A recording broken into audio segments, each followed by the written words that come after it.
Yo, what's good, people? Welcome to Ball Stock. I'm your host, Chief Beef, and I'm here with the man with the sauce, the legend, the Hall of Famer, the future Hall of Famer, Lal Chutney. Yo, what's up? What's up?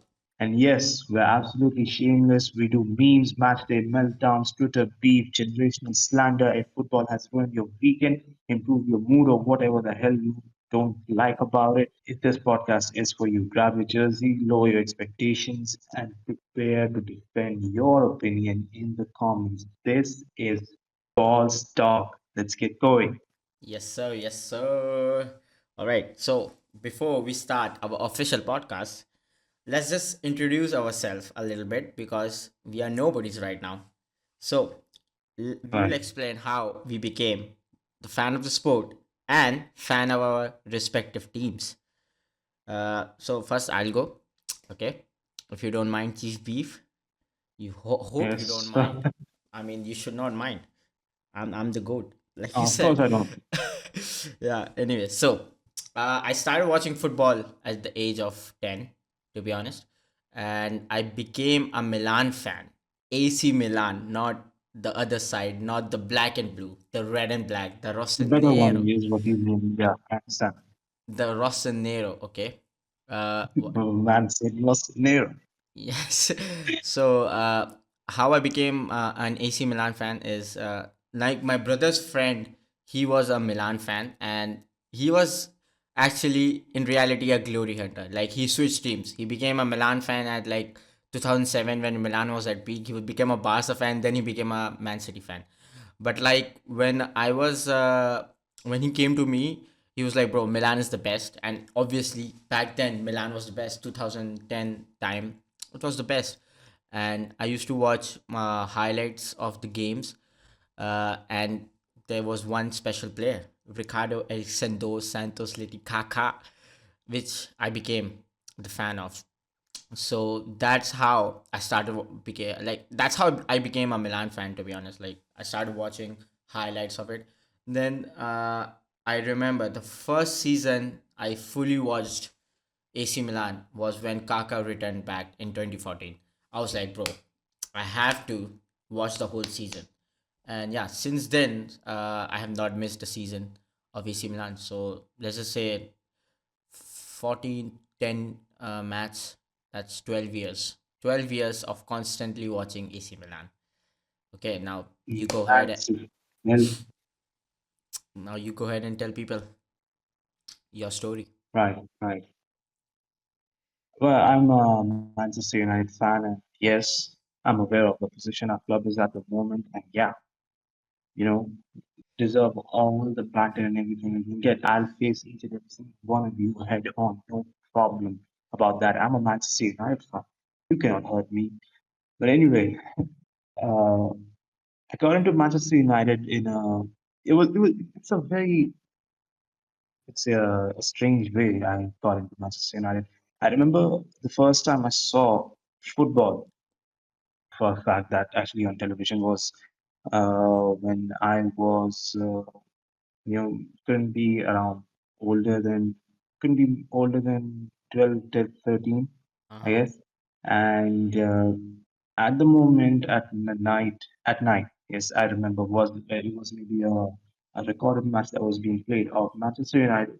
I remember, and it was at home, and I saw it on television, and this was the first time I actually saw football, being played on television. That is like actually watching the uh, match on like the big screen, you could say like the television. Mm-hmm. And I remember it was Chicharito that scored the Oh. goal for Manchester United and uh, the entire Old Trafford. You know how the Old Trafford is. Uh huh. It was that, and I saw. I was like, man, that's really, really, really, really cool. And after that, I started following Manchester United. I started seeing what the club was. I started following. I became a fan of Chicharito as well. But and I don't know, maybe 12, 13 years later. here we are in 2026. Manchester United, the club once was hailed as one of the greatest clubs of all time. It still is the greatest club of all time. Debatable, but okay. Now, uh, kind of like a banter club, but still, I'm a red at heart. And yes, I support Manchester United. Everything to 10 Haramball or the Amorim or the Tiki Taka Carrick or whoever it may be. Manchester United all baby. Let's go. Let's go, man. Chicharito, baller, by the way. Amazing baller. That's a throwback right there. Chicharito is a proper bowler. Yeah, man. I like. He's one of those transfer window players that you just cannot seem to rate. Yeah, bro. I remember. I used to only remember him as from the Mexico squad, the Mexico squad. He was the only name I Mm. vividly remember. But anyways, that's about us. But you're not here for us. You're here for the balls talk. See what I did there? Did you see what I did there? I'm cooking, bro. So let's talk about the main event. Cook is not good. This guy is filthy. Cook. Let's talk about the main event that happened last week, the AFCON final. Oh my god. Absolute cinema, by the way. Absolute cinema. Absolute cinema. No doubt It's about that. it's literally up there with the World Cup final. Like you can argue with me all day with here. Like maybe the foot Yeah. yes, the score was just 1-0, but the drama is up there with the freaking 2022 World Cup final, man. All right, let's just go through the game first. I think that's a bit of a stretch, you know. That's a bit of a stretch saying that it was Yeah, 2022 maybe, World Cup final. maybe, but that's just my opinion. Like, if you have any other opinion, let us know in the comments. Anyways, let's actually go through the game. So first half, Senegal chance. Okay. NDI gets a 1v1 chance and he couldn't score. And it was a really good save for Bono, to be honest. Like, really good save. He stretched out his leg and Bono saved. is an underrated, Bro, underappreciated yeah. goalkeeper, by the way. Yeah, Just like yeah. me putting it in. Sorry to It's cut you off. No, no, it's good. But he did pretty good in World Cup as well. Like he is a good goalkeeper. Yeah. Yeah. Then Morocco got a chance through El Kabi. He missed a sitter. Okay, like he didn't even hit the goal, but like if he hit the target, I think so it would have been 1-0 to Morocco. But he didn't even hit the goal, so that was a pretty huge chance in the first half. But that's about it in the first half. Then the second half. Oh my god. That's where all the drama happened. Let's just like there's literally nothing else to talk about the second half but that. The last minute drama. Okay, that was peak. So it's the 94th minute, okay? Ismail Sarr scores a goal, but the referee disallows it because there was a foul on Hakimi. Very debatable. Like in my opinion, it's not a foul. Like, come on, let's be real here. That is not a foul. And then four You know, minutes. I think for AFCON especially, and I don't mean it in a way that is disrespectful or whatever, but especially in AFCON, I think the referees also play a huge part in entertainment. Because ever since that AFCON match where the referee blew the final whistle at 85th minute, I watch the referees now too, man. Whenever I watch AFCON or whoever. Bro, yeah, that was hilarious. That referee, I think so, I don't I don't want to be racist on the first podcast, but I think so it was the same referee. I do not know. I cannot confirm this, but I feel like it was the same referee. I can't lie. But yeah, anyways, 4 minutes later, after the disallowed goal, Morocco gets a penalty. Okay, it was a foul committed by Diouf on Brahim Diaz. And firstly, the ref didn't give it. Then the VAR was called, and then he gave it. And oh, the whole Senegal team walked out in protest, bro. When did that ever happen? When did that ever Yeah, happen in a match? I would say the yes, respect to Senegal and respect to Mali, whatever. But had the Senegal team walked out, you know, it would have been understandable.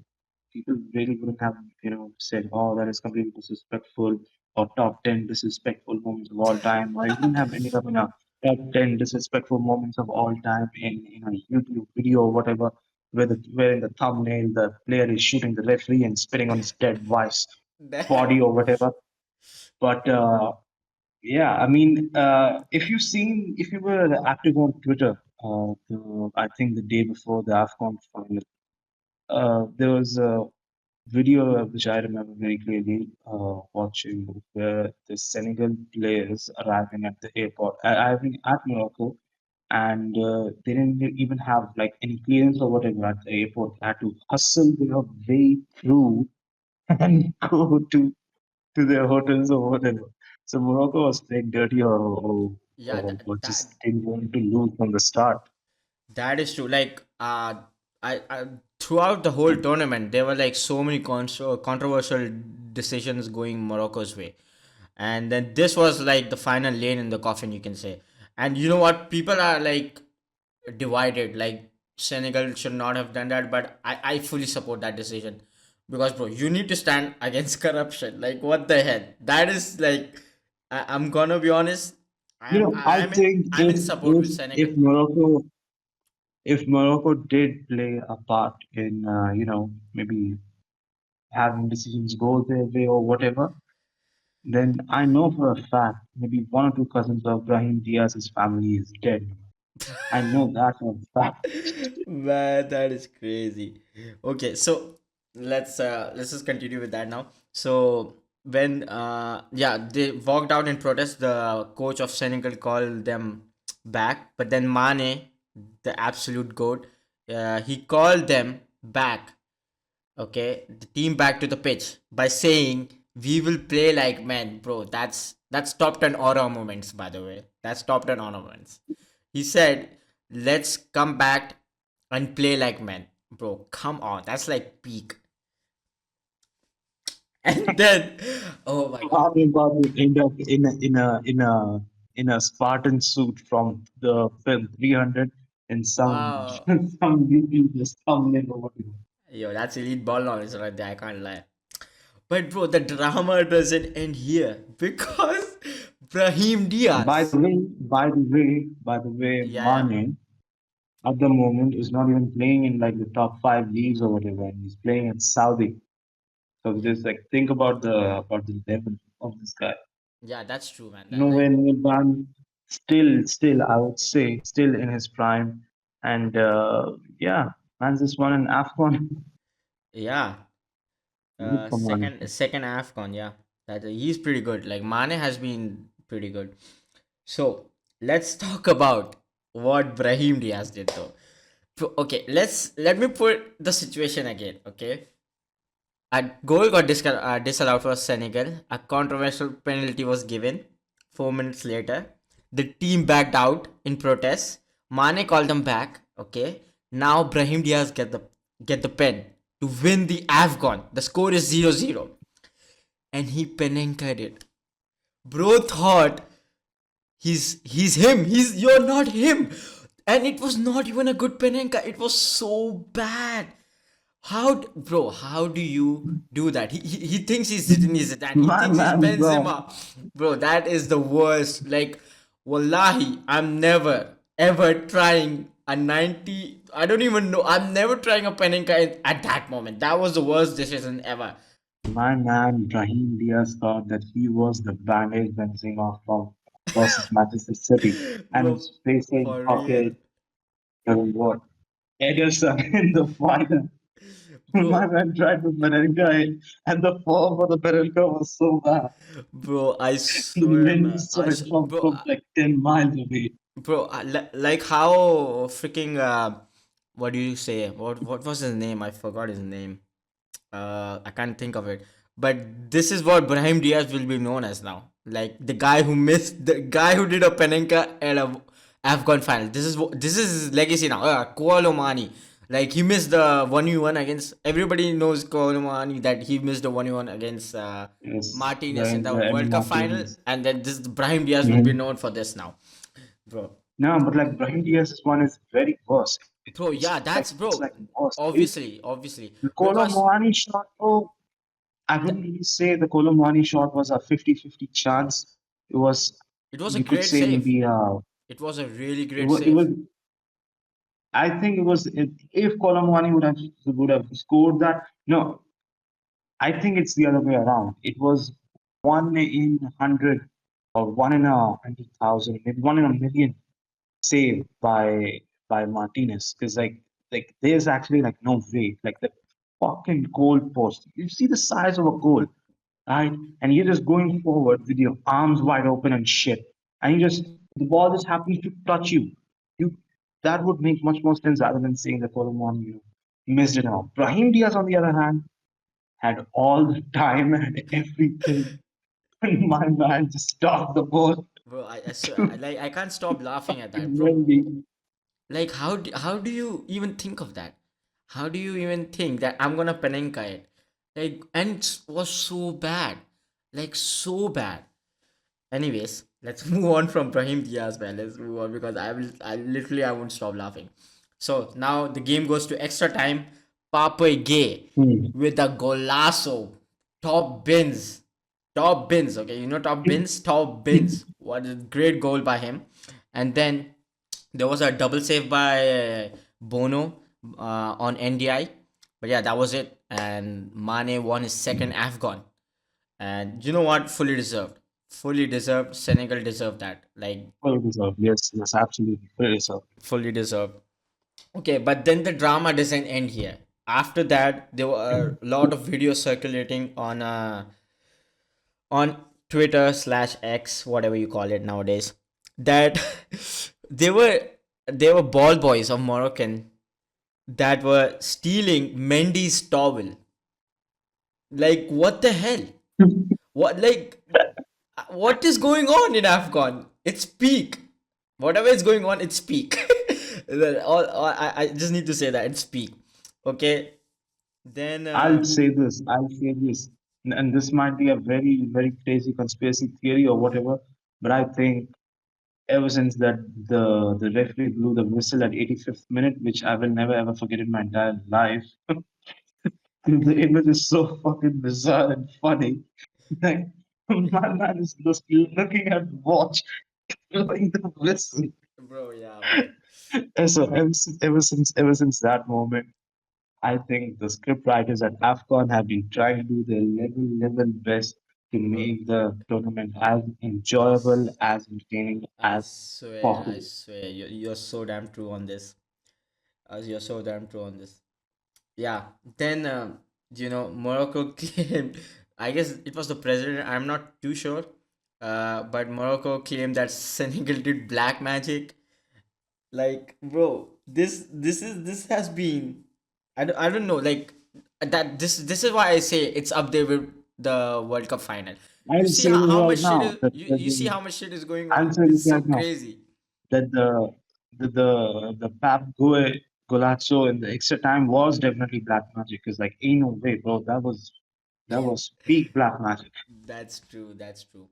And You then give me, you get what I'm trying to say? yeah, yeah, yeah. Black magic, I not know, black magic, but like I black know. magic. Yes, sir. Like that was good. Not good as mine, but we'll give it to you for now, I guess. Nah, I'm kidding, bro. I'm kidding. Yeah. It was good.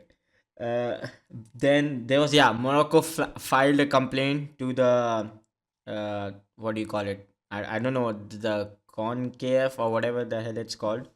They filed a complaint for injustice and whatever. So yeah, this was the whole of the AFCON final. Like, so peak. There was more things, like people were saying that the Ibrahim Diaz missed the pen on purpose, and I'll tell you, hand on heart, no fucking way, no fucking way he missed that on purpose. Okay, ain't no Actually, way. that's not the issue at all. He has been superb all tournament. Like he's been, I Yeah, think he's the best player of the tournament. yeah. I think so. He won the best player of the tournament. If Yeah, I'm Yeah, he was pretty good. But there's no way he missed that on purpose. No, Do you believe that? no, there's no look at club level or any other level. Yeah, surely you can understand. But bro, when you're playing for fucking country, the country level thing, Yeah, that's different pressure. Then be it maybe fans from Liverpool or Chelsea or whatever. If you're playing for England or what, the country, and you don't do well, you get hate from like all of them. that is true. That is true. That is true. Yeah. Like, I don't know what they're smoking on X, but that was never like, wallahi, I don't even know how people think that that was on purpose. Like, I don't even get it. That was never on purpose. Now, He meant that. He 100% meant that. Anyways, speaking of club level football, there was the Manchester derby this week as well. Pretty huge week in terms of oh football. yes, oh yes, I know you're Manchester waiting for City, this. Manchester City versus Manchester United. Oh yes, the Manchester United after Pep Carrick, the new 2008 to the new 2009 Barcelona in town. Oh, the way Manchester United played that match, I just couldn't believe it. I just couldn't believe it. This was the same team that 2 weeks ago or in the previous match day, everyone was killing themselves watching this match, or watching this Manchester United before Pep Carrick. The player said, "Bro, Carrick's knowledge is way too high. We can't process all this." But Yeah. still, Pep Carrick, you know, one of the candidates for the permanent job. I think that these players, one of the main reasons why as well, I would say that they were performing so well is, you know, call me wrong or whatever, but but I have witnessed this for the last three managers who've been here: Mm-hmm. Amorim, Ten Hag, and Ralph Rangnick, right? The Ralph Rangnick one, okay, fine, I'd agree with you on the Ralph Rangnick one. You would say that, oh, well, Ralph Rangnick was, it's, you don't know what was doing. Sure, all right, fine. But after Ten Hag left, if you notice, if you've seen the first match that the Manchester United played after Ten Hag left, they were electric in that match. And while Ten Hag, at the end, the last one, two matches for Eric Ten Hag at Manchester United, there were like reports coming out, saying that the players are not happy with it, and players are very tired and Yeah, yeah, everything, yeah. and that's why they're not getting energy because the training is too hard on them and all, and that's why they couldn't really perform in the match. That was the same reason with Amarim as well. That was the same reason with Ten Hag as well. And God proved me wrong. If the next manager, right, the permanent manager, is going to leave or going to get fired from the club and all that, Yeah. this will be the reason as well. But anyway, talking about the Manchester Derby, Manchester United absolutely, I mean it, absolutely outclassed Manchester City in Yeah. that I mean, match. that's the No scoreline doubt speaks for it. whatsoever. Two Oh zero. yes, without even if those two goals were allowed. By the way, the filthiest goal that Bruno Fernandes has scored that has been disallowed at Senegal. Uh-huh. My man is going full speed at Donnarumma and then just does a step over, goes to his side, sends Donnarumma to get a fresh trim at his barber or whatever, and then smashes it inside the goalpost. That was one of the craziest goals disallowed. My man Bruno Fernandes, or the Bruno Fernandes, Oh, Bruno is Fernandes. Cold. is amazing. He is the Magnifico, the Portuguese cheese, or the mozzarella, or whatever. But Damn. he is the man. Okay. Bruno Fernandes is the man. Yeah. Yeah, that's true. Yeah, like, Bruno Fernandes is pretty good. Like, his Manchester United career will be known for a long time. Okay, let's I'll do. even say this: if Bruno Fernandes was playing in any other club team at the moment right now, he would have been the talk of the town. And it's just the fact that he plays for Manchester United and everyone, well, Manchester United, everyone makes fun of. Nothing really is, is not the credit that he deserves is being given to him. Yeah, that is true. Michael Yes, Carrick, that now is talking true. on Michael Carrick about the match. Michael Carrick came in, set up the formations and all that, and said, "Look, I'm going to tell you what you're going to do, and you have to do it, and Mm-hmm. we will humiliate these guys." Bro, if this match would have been 5 goals, my brain just cannot seem to comprehend that at the moment. 5 goals. We're talking about two disallowed goals, right? And then the third one where Ahmad hits the post while he's taking on Aki or Kanji, I think. Yeah, And it yeah, hits the post. Hits the post. Had that gone in, it would have been like 5-5 nil if if those 2 goals were allowed. yeah. But the one that really stood out to me, the two things from this match really stood out to me. That was one. Number one, Michael Carrick actually had Kobe Minu in a position where he was comfortable playing with. Mm-hmm. And well, you all know the class that Kobe Minu has and the potential that he has, and hopefully he reaches it. And hopefully he reaches that potential at Manchester United. But Kobe Minu, the way he was positioned, helping Casemiro and Patrick Dorgu. Casemiro, as we all know, is a holding midfielder who's not comfortable going up playing up front because he's constantly in his mind he's worried about the back. Uh, Kobe Mino assisting him in a great way. That really stabilized the entire midfield and the way they went forward with the attack and all that. Uh-huh. Uh, and then the second thing that really stood out to me, and I fucking loved it, was the way Bruno Fernandes set up the first goal of Yeah. Brian Mbeumo. It was a great Bruno counter Fernandes, attack. the Portuguese Magnifico Bruno Fernandes was running straight head on, was running straight head on. Well, he wasn't exactly like dead center of the goal, but he was like slightly to the left with Brian Mbeumo to the side, on the left side, with the defender focusing on Brian Mbeumo, body position towards Brian Mbeumo. But he's looking back and noticing, that Bruno Fernandes is coming in straight head on, and he's coming in fast and quick. So what the defender does, forgive me, I don't really know. I don't really remember who the defender was that was covering this thing. Yeah, I think it was Diaz, but I Marking. don't know as well. It was what? Maybe. Diaz or what? Yeah, maybe. I don't know. Maybe it was Diaz. Yeah. So see, he was man marking Brian Mbeumo, right? And Bruno Fernandes is coming in straight up, head on, real quick. Now, the defender notices that his body's positioned towards Van Gogh, but he's noticing Bruno Fernandes. He then starts to position his body towards Bruno so that he could face him in a head-on battle and maybe win the ball over or slow him down.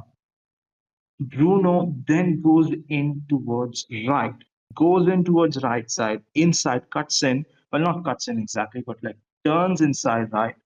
And then now the defender is now fully focused on Bruno Fernandes because Bruno Fernandes is way too deep. He was just like I think he was maybe what maybe like 5-10 feet away, maybe like had wasn't that far away from the from the box, right? Okay. Yeah, he And was not he far goes away. inside, and then he passes the ball to Brian Mbemo, and Mbemo's finish was also really, Yeah, it really, was. really, really It good was. as well. It was a nice finish. Yeah, that's true. Oh, that assist was so beautiful. Yeah. And Just also the way he sent Donnarumma to get a new frame or the facial surgery fixing up his scars or whatever. Donnarumma dad just makes the shoot, right? Goes the other way and then scores and hits it, smashes it inside the net. But the goal was ruled offside. So yeah, I think that was the greatest greatest goal that he scored that was not, what do you say? Allow. Yeah, like Mbappe scored a similar like goal. No, I don't. Not Yeah, yeah. similar. Against Similar. he scored against Courtois Yeah, in Courtois. Champions League match. Yeah, he did the step over thing, but he was offside. Yeah. Okay, let's go through the match. Okay, so first half, Right. Maguire, the slab head hit the bar. By the way, if you don't remember. No more slap match. I'd say that. Yeah. Maguire is a legend now. My Yeah, man went from bomb threats to dropping deadly bomb ass headers on opponents. bro. The Yeah, like Liverpool match, the Leon match, whatever. The respect to only person Maguire, I feel man. bad for right now at the moment is Ryan Shirky. Because after that match, he's officially Manchester United's walk dog. There's Damn, no other way to put this through. damn. Okay. But you can't. I know you are talking all the positives about the Manchester United, but let's be honest here now. There was a foul on Doku by Dallo, and to be honest, that was a red card. Like the boot was very high. Okay, let's be I honest here. wouldn't say, You I need to keep the I would bias aside. say Let's be honest here. That was a red card on Dallo. Is it not? I wouldn't say it was a red card or something. I'll just say that it was a bad refereeing, you know, in favor of Manchester City. Considering, if you see the referee was, the one and only the legendary Anthony Taylor. The one, this guy is is is terrible on his best day. Forget about his bad works. He's terrible on his best day. What are you talking about? Right, but that is, in my opinion, that is a red card on Dallo. Like the boot was very high on Doku, and there was a similar foul committed on a game we are going to talk about. So we'll discuss about this a little bit more. But then second half, Donnarumma made double save on Ahmad and Casemiro. Oh, yes. Then there was another save on the Mbeumo shot. Then the counter attack goal, which was pretty beautiful. You Hmm. explained it very nicely, Mbeumo. Then the Bro, Dogo, that the counter-attack goal with which Fernandez actually, like the step over and then smashing it inside. So yeah, that goal was beautiful, man. That was proper counter-attack, proper Manchester United goal. yeah, that was pretty good. That was pretty good. Then the Dogo goal came after that, and I would say the Dogo goal was pretty easy. Like the defending was horrible from Man I City. know. He literally walked in and just scored. He just touched it and it was a goal. Like Pep Guardiola needs to have a talk with his defense Bro, now. I don't know if you've seen this, but I'm pretty sure it was famous. Like it was like all over Twitter. Like the Manchester United players playing Rondo with Ryan Shirky in the middle. Yeah, yes, yes, I saw that. I saw that. I saw that. Oh my god, that bro. Carrick ball. Are you alive? When when they started doing the Rondo thing, I was like, nah, this is it. This is over. This Yeah, is over. This must be like a fake recording or whatever this is the new AI shit or whatever. This ain't no way Manchester United. It's playing this way. that is true. That is true. Then there was that Ahmad chance where The he Mason he had Mount goal a, that got disallowed. yeah, that was there. And then the Ahmad hit the See, bar I'm after a telling you, great man, run from the this half. was Like a that could have been the third goal. That was a great run yeah, from no, Ahmad from the bro, half, that and that then would he hit have the been the bar. fourth goal. Yeah, that is true. But like obviously the disallowed goal didn't count, so that would have been the third one. Like we are Man. both correct, but yeah. But like it was a Don't you dominating agree? performance. The point is it was a dominating performance from Manchester United. Like In my they, books, Manchester United won 5-0. yeah, Consider yeah, Manchester United won 5-0. I that count this as a 5-0. you can count as final, but the official score says 2-0, so it is 2-0. But like people who watch the match will say Manchester United were like the clearly the better team. Uh, and it was a really good derby as well. 2-0. Manchester's red, even though they lost all the previous games, but we'll forget that. Now and forever, Yeah, Manchester United will beat Red. that is true. Like The thing with derby, even Milan has derbies with Inter. The latest derby counts. The past doesn't matter. If you win the latest derby, Mm. you get the privilege of the city. So that's it. Talking about derby, not really a derby actually, but El Clasico, the Super Copa final. The Super Copa final. Oh yes, El Clasico. It was an El Clasico again. Like people were saying La Liga is kind of boring because it's always these two teams coming into the Super Copa final, and the La Liga race is always between the three horses: Atletico Madrid, Real Madrid, and Barcelona. But it is what it is. What can we do about it? But yeah, so El Clasico. Let's talk about the match. First half, Rafinha missed a 1v1. Bro, I can't believe that miss. That was such bad miss. But then he made up for it with a really, really good finish. Like, that was a clean finish, bottom corner. And then we need to talk about that Vinny goal. Oh my god. That the was, Vinegar was the best one in yeah, in the match. that For sure, show for too. sure. Bro, he nutmegged Kunde. That was clean. Nutmeg Kunde, then a fake shot, and then he finished it. That was really nice goal from Vinny Jr. Vinny Jr. That was actually in the extra time of the first half. Then again in the extra time of the first half, Lewandowski made it 2-1, and then Mm. again in the extra time first half's extra time, Gonzalo Garcia, a pretty Rocket League goal if you have played Rocket League, made it 2-2. So before halftime, like there were three goals scored in the extra time of the halftime, which is pretty El Mm. Clasico if I'm being honest. And then the second half, Rafinha's deflected goal, which was eh, lucky, I would say. But then Real Madrid didn't do anything. After that deflected goal, uh, Real Madrid was over. They made it 3-2, and then I didn't see anything great from Real Madrid. And yeah, then what do you say? Barcelona won the Super Copa 3-2. But yeah, speaking of. Barcelona have got the the Führer Hansi Flick, and they just don't seem to stop at winning the small domestic cups and making it to the semi-finals of Champions Leagues and all that. And keep winning it, but let's see what happens this.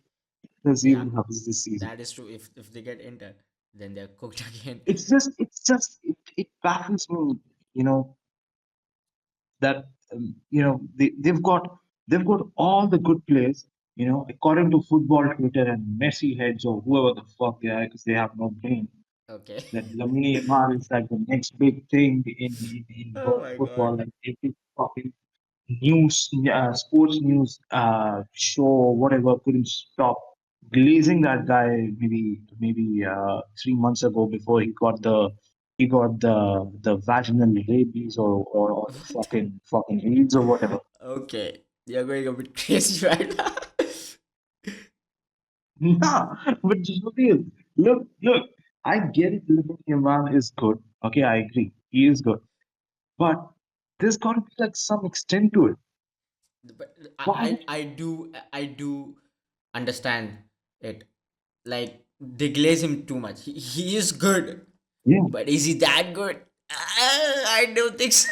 I'm with you here. I'm not gonna lie. I'm And with this you here. this is this, is- this is not even the beginning. I'd say Yeah. when he plays, when the World Cup starts, the way these guys are going to go insane. I know that. I can see it coming from like maybe 6 months now. Yeah, Hmm. World Cup is in like what? In July, in June. Yeah. Yeah. Yeah. Yeah, these guys It's are in going to summer. Yeah. go insane. Yeah.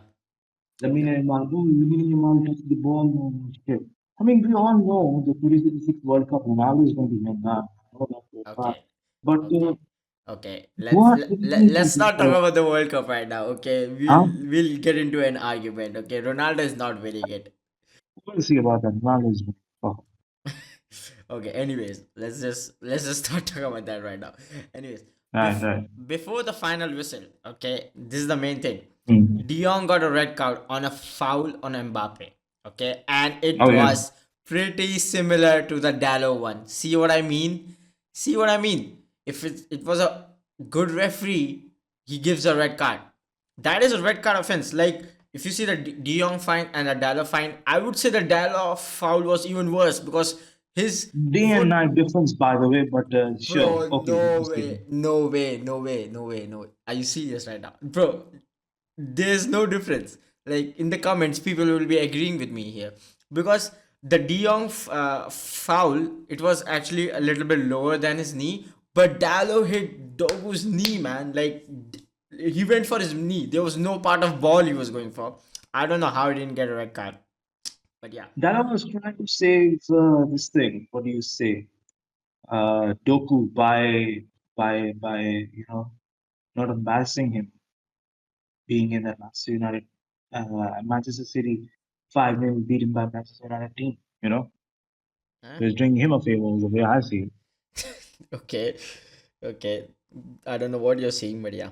But then after the El Clasico, there was some huge news as Xavi Alonso left. He did not get sacked. He left the Real Madrid job, and we saw that Mbappe incident where I think so. Xavi Alonso was calling the players to have a guard of honor, but Mbappe was like, "No, no, let's just get back to the dressing room." I think Which that was that video is like really misunderstood and all that. Mbappe, I think, uh, s- was signaling some other thing. I don't yeah. really think he was talking to Xavi. Mm-hmm. Okay, maybe, but it looked like he was calling the place. But the thing is, the reason for Chavi's leaving the job was there was too much ego in the dressing room, and he literally couldn't not handle that. He couldn't handle the egos in the dressing room, and he made it clear to the board, and he decided to leave. Which you know what, this happens pretty rarely in football because they're like no, they will just see if the club sacks them, then they will leave. But he left. He left by himself, which respect to him, respect to Xavi Alonso for that. That's big cojones for him. But yeah, man, the Real Madrid job is not easy. Let's be honest here. Like, there's so much pressure on you, and then it's like it's been known. Like all the previous Real Madrid squads you have seen, there have always been an ego. With Ronaldo, there was so much ego. With Raúl, there was so much ego. With Beckham, so there's always been like if the thing is with Barcelona, it's been let's just say the dressing room have been really friendly, okay, and with Real Madrid you have to manage those egos because there's always been there. So I don't think so. Xavi Alonso could manage that, and there was so many news that the players are not following his tactical instructions. So like we cannot blame fully Xavi Alonso. The blame is on the players as well. So yeah, that was the news from the last week, which was crazy. And now Raul Al, how do you pronounce his name? Raul Ar, I can't pronounce. Can you pronounce it for me? I'll say it is Raúl Asensio. No, it's not, bro. It's Raul Ar, bro. I can't. Arbiol, yeah, Arbiol. He's the new coach. Why did you say Raul Asensio? Oh, shit. I thought we were talking about the defender, the one they call New Ramos. No, no, no, no. No, I'm talking about the new coach. He's also called. Is he even called Raul Albiol? I don't know. He's called Albiol, that's for sure. Okay, he's the new coach, and let's see what he does. He's like the Carrick appointment. I can't lie. He's like the Carrick appointment in Manchester United, but he has no experience, which is funny. So yeah, Well, but the thing is, I think this is a difference between the mentalities at Real Madrid and at Barcelona. yeah, that's true. One of the main reasons, I think, this happens. This happens a lot. This happens. I would say I would even go further and add this and say that I think this is a natural phenomenon, right? Mm-hmm. You've got the nerds on one side, and then you've got those athletic people or the athletes on one side, Yeah. you know, and the nerds they step into the domain of the athletes and then beat them at their own game and all that. But it don't really work out like exactly how they plan and all that. So they use like sheer willpower and all to overcome the adversaries and shit and all that. You know how it happens in anime and all. Yeah. I think this is exactly the same thing that goes on with Real Madrid and Barcelona. At Barcelona, they say like the La Masia Academy, the greatest academy, to like ever produce talent and all that shit. You know, overrated, I think, so far. You know, Mm-hmm. considering they haven't won a Champions League in like what, maybe 10, 11, 12 years. What? No, but the talent is there. Like Whereas the Real players Madrid, coming out of it have been amazing. Real Madrid in the last maybe 12 years have not won twice or maybe three times, and they won the rest. Oh my god, that is true. But this is the thing, though. This is the thing. At Real Madrid, before anything, before your ego, before your demands or requirements or whatever, you have to win. To prove that you're worthy for the club, like you have to show that you have to win. You Yeah. can move beyond to win. I think this was cemented into the club's like philosophy or their Yeah. the way to approach players and all that, and keep them in check. By the way, uh, after I think this thing started after Jose Mourinho. Mm-hmm. The run Jose Mourinho had at the 2012 one, the Barcelona stopper, Yeah. the super team stopper, the greatest club team of all time stopper, Real Madrid. That Real Madrid, I think it was after that. It was Well, after that the winning culture, the winning mentality, and all took over Real Madrid. Then it carried on with Ancelotti, and then with Zidane, and then again kept on going, going, going, and now they just won't accept any defeat. You know, no matter who they get, because like look, Xavi Alonso, regardless of his last season at Liverpool, right, is mm-hmm. still one of the top managers in the world at the moment. Still, I would say so. I would consider him so much so that right, Jurgen Klopp, has himself said in an interview on the recent reports that were out that Real Madrid, the people, the recruiters at Real Madrid really, really like Jurgen Klopp and thinks his style of play would definitely fit Real Madrid and the way they play football. And they approached Jurgen Klopp, and Klopp said, well, if a club like Real Madrid is pressuring enough the manager to quit rather than firing him or sacking him, Mm-hmm. then I think there are problems going on inside the club and all. Yeah, that's So, true. Jurgen Klopp is praising Xavi now. But Xavi didn't, for whatever it is, Xavi didn't perform, didn't win at the club. And, Papa Perez said, it's time for you to go. Yeah, that's true. Like the thing is, they were very like people were so excited for Chavi Ball, but in the end, it didn't even last a whole season, which is really crazy to think. Yeah, and I see people blaming Mbappe for being one of the main reasons why the manager is not seeing this. This has to be like one of the most stupidest arguments ever. The man is literally a machine at the moment. What the fuck more do you want to do? He's putting up prime Ronaldo numbers, man. What? That is true. That is true. But the thing is, they're not talking about Mbappe. Like just obviously Mbappe is really a big name, but they're talking about the situation in the dressing room, which is going on. Like egos like with Vinny Jr. and Mbappe and Rodrigo. I remember Rodrigo not scoring a goal in like 6 or 7 months. Six. Oh my god! I just made a 6-7 meme. I'm so sorry. I'm so sorry. 6-7, 6-7. I'm so sorry, but yeah, the thing is, he did not score, and then there was pressure on him.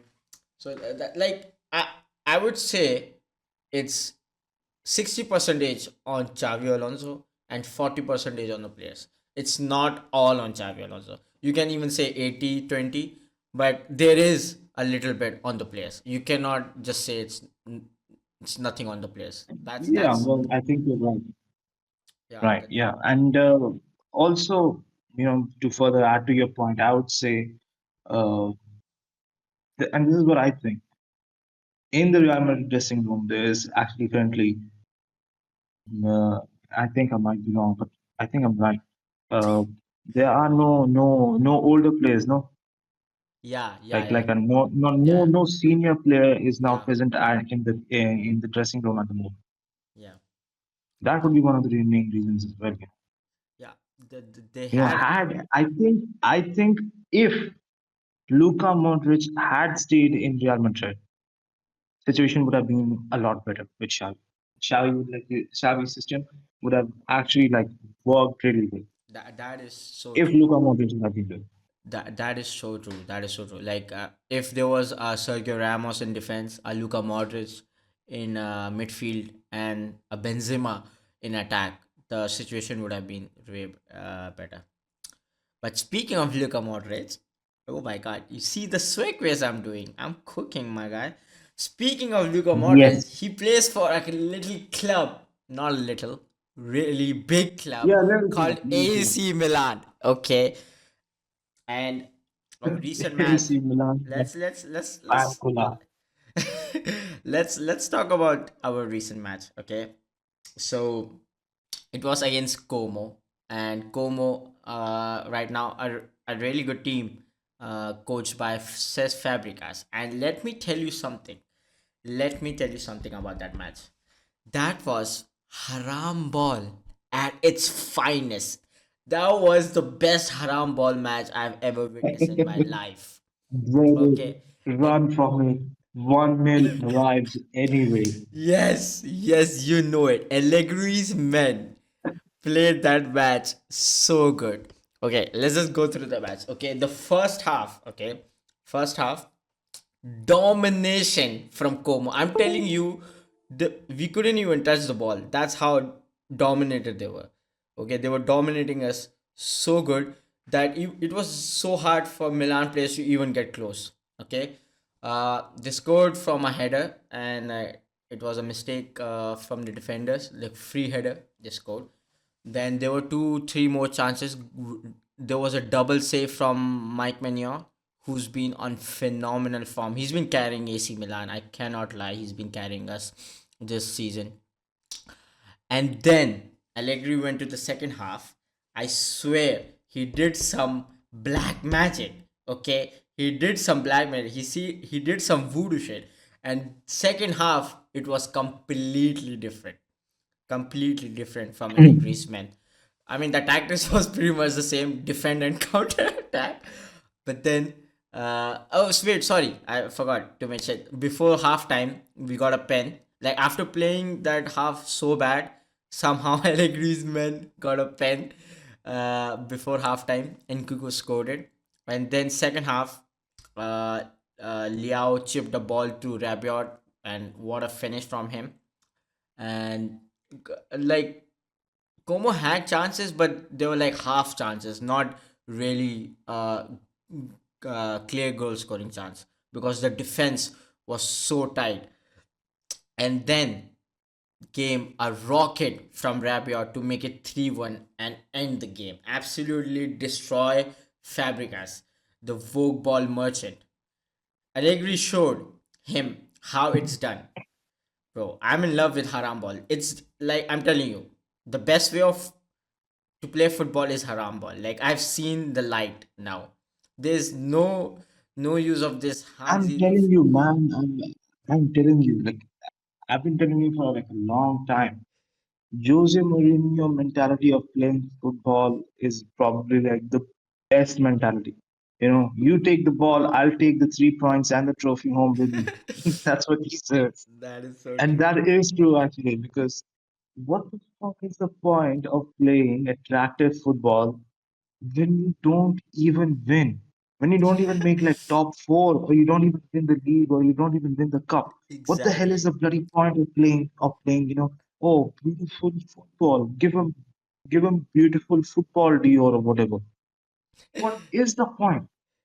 You know, Allegri on the other Allegri I'd say is like a Allegri is a master, Yeah. you would say. He's a master of Sevilla. He's the master They, of 1-0 football. Like the amount of oh one yes. zero he has won. I swear it's got to be a record now. The amount of games Bro, he wins one say zero. whatever you want, say whatever you want. The man has taken Juventus to heights, that trend like reached in a Yeah. long time. Prime Prime The Allegri Champions League, was. the Champions League run that they had, where they Yeah. conceived no goals in the entire season, and then went on to face Real Madrid. I mean, even still they lost, but no, that's not the problem. But it was that, and then the prime Dybala that they had, putting up Mm, masterclass performances against that Barcelona. was true. That was true. And Allegri is a master of Serie A, I'll tell you that. Bro, yeah. Like I'm not gonna lie. Before when Allegri was appointed, I was not in favor of him. I thought his play style was old. I was a Vogue ball merchant myself, but then he opened my eyes. Like there is no point in score. Like just score one goal, defend, win the game. 3 points. Like he says, corto muso. There's no point in scoring more than one goal. It's the same points you will get no matter how many goals you score. And you scrutinize your defense by going for more goals. So I completely agree with Allegri's haramball tactics, man. He's doing it right now, and we are second place, just 3 points behind Inter. And We're still not winning the league, by the way, I'll tell you that right now. okay, okay, okay. We'll see about that. We'll see about Come that. back from this as many times as you want. Like, it's like, stop the dreaming. Bro. There's no way you're going. You're not that guy. You're not We'll that guy, see. man. We will Not see you. about that. Stop. We will see about that. Bro, you You just lot will turn on Allegri the day he decides to, use his haram ball, and the day the magic don't work. Like some guy's gonna come with some taweez or some shit or whatever, and you guys are not going to win that day, and that's it.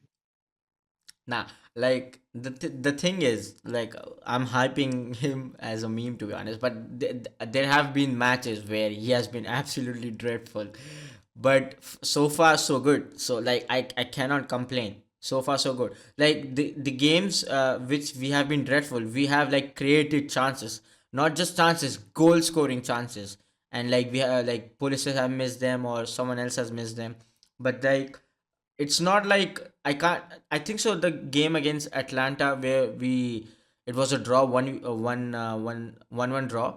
That was the only game I would say Allegri was outplayed. Like we were not creating chances, nothing. But then that manager Juric got sacked, so Allegri won again. To be honest, the game was a draw, but he won. And also after the match, Fabregas said that if you wait, I can't remember the code correctly. Give me a second. I'll pull that up. Okay, yeah, here's the code. People who only look at result will like this game. People who like football will think Como win it 8 out of 10 times. We made 700 passes to their 200. It's incredible. That's what Fabregas told. And I'm like, shut the fuck up. Like, what do you mean? Football is about winning, not winning in terms of passes. See, this is the problem I have with hipster coaches. You need to win the 3 points. Nobody cares about your position, man. Nobody cares about your position. I don't know when these hipster coaches will understand that. If you don't get the 3 points, you did not play good. How hard is that to understand? You tell me. Well, 3 points, like Juicy in the news said. You take the ball. I'll take the three home, 3 points, and the trophy home with me. Yeah, exactly, man. Like, I don't know why these new coaches think if they play beautiful football and have more possession, have more passes, and blah blah blah, they are the winners. No, you're not. You lost the game 3-1. Okay, you lost the 3 points. You lost everything. So I absolutely hate these type of new coaches. That's why I'm strong on Haramball right now. That is why I'm strong on Haramball. These new coaches are doing my head in. And I'm Anyway, telling you, man, haram ball, whatever it may be, haram ball is very addictive. I have experienced the addiction of haram ball, and after being in the rehab for a little while, although it was tough, I've come to realize the American rehab that I got. I've come to realize, systematic football is still the only way to play properly and perfectly. Because when Ten Hag was at Manchester United, I remember the formations and his style of play was being done according to the teams that we were playing against, and not rather to his own, philosophy or whatever. yeah, that is true.